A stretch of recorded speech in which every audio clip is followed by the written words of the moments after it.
matagal-tagal na rin tayo hindi na kapag vlog. So ngayon magsisimula ulit tayo. So ipapakita ko sa inyo ang loob, kung anong meron sa loob sa welding machine na to. So ito yung welding machine na binigay ng TESDA. So may nakalagay talaga sa cover niya na TESDA, not for sale. So ito yung i-open natin. So kikita dito yung sa front side niya. Ayan, MMA TIG, cold and TIG portable welding machine. So yan yung design niya, may gulong.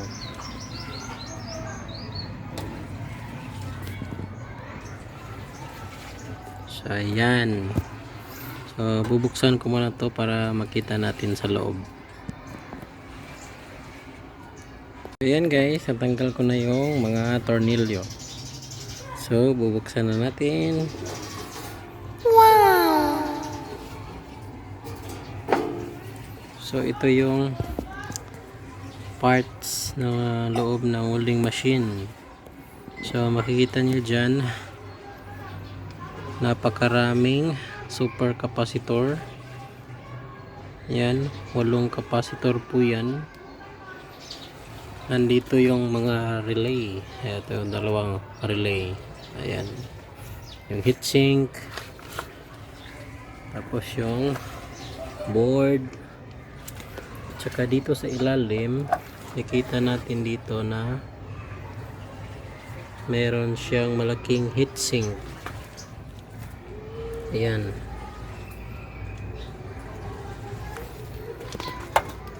ayan o, nakita nyo dyan yung board niya. Ayan, so legit talaga ang welding machine na to. So galing ng TESDA.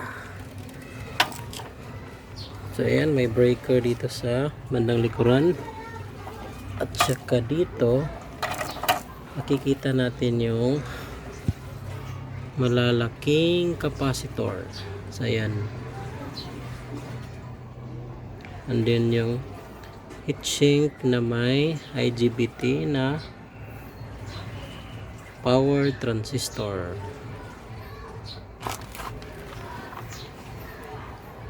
Ayan o, may coil na bus bar. So ayan, malaking transformer. So napakaganda talaga sa design na to, sa nag-design nito.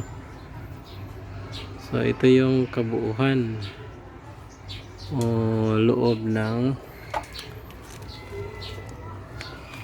welding machine.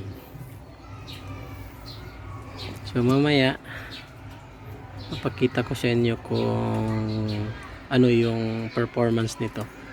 So mag-test tayong mag-welding. So kikita natin kung gaano ka effective yung pagsunog ng electrode. So ngayon guys, ating susubukan yung bigay ng TESDA welding machine. Ito yun siya. Subukan natin ngayon mag-welding.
setting natin is 70 amperes.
So yan guys, yung result ng pagka-welding.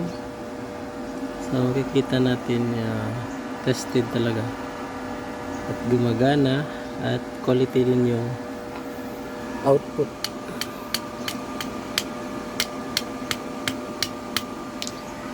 Yan yung,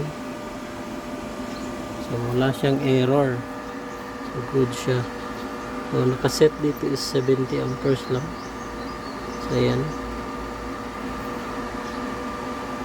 so good siya. Tex Pro portable welding machine. So tested ang brand na to. So maraming salamat po guys sa panonood sa aking video about sa welding machine. So kung may balak kayong bibili ng ganito, is quality talaga ang welding machine na to. So yun lang po guys, maraming salamat sa panonood. God bless po sa lahat.